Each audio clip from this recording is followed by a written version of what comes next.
people of the world. You are watching 100 Degree TV on YouTube.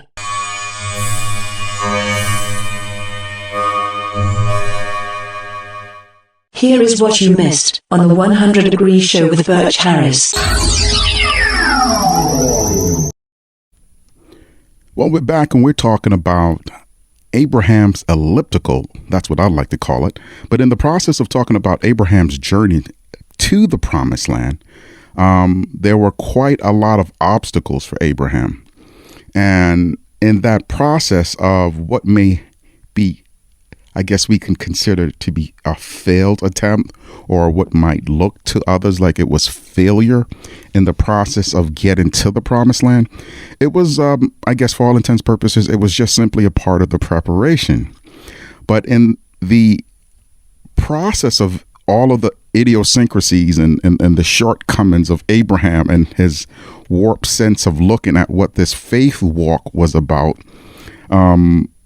simply being, to some degree foiled because there was something being worked out of him. There was something that was being cultivated in him, and it had to be at a particular temperature. It had to be at a particular strength. It had to be at a particular height and depth and width to withstand the dimension of what the promised land represented. So within Abraham's being, he had to actually become the promised land himself. He had to be in a place where he was transmitting promised land frequency so that he could enter into the promised land.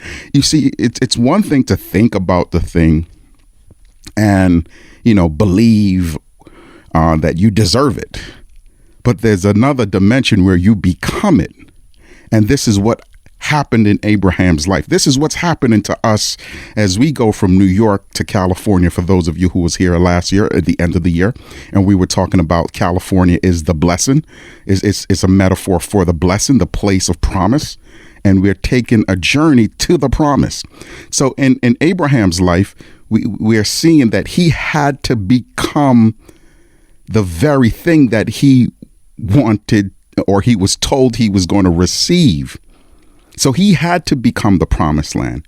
He had to become the great nation in his being before he can produce the seed to create Isaac, who was the son of promise that then later brought forth your Jacobs and the 12 tribes of Israel and so on and so forth. So Abraham had to become the promise. He wasn't going to the promise for all intents purposes.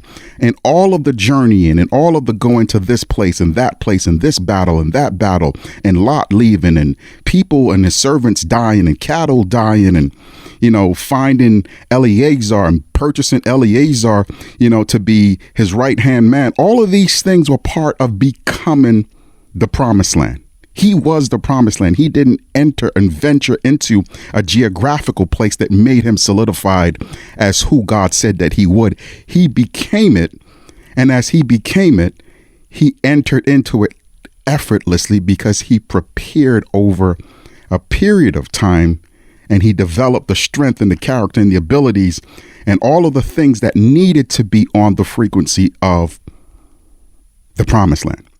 Thank you for watching 100 Degree TV on YouTube. Please consider liking, sharing, and subscribing to this channel if you find our content valuable, and be sure to join us for the next presentation.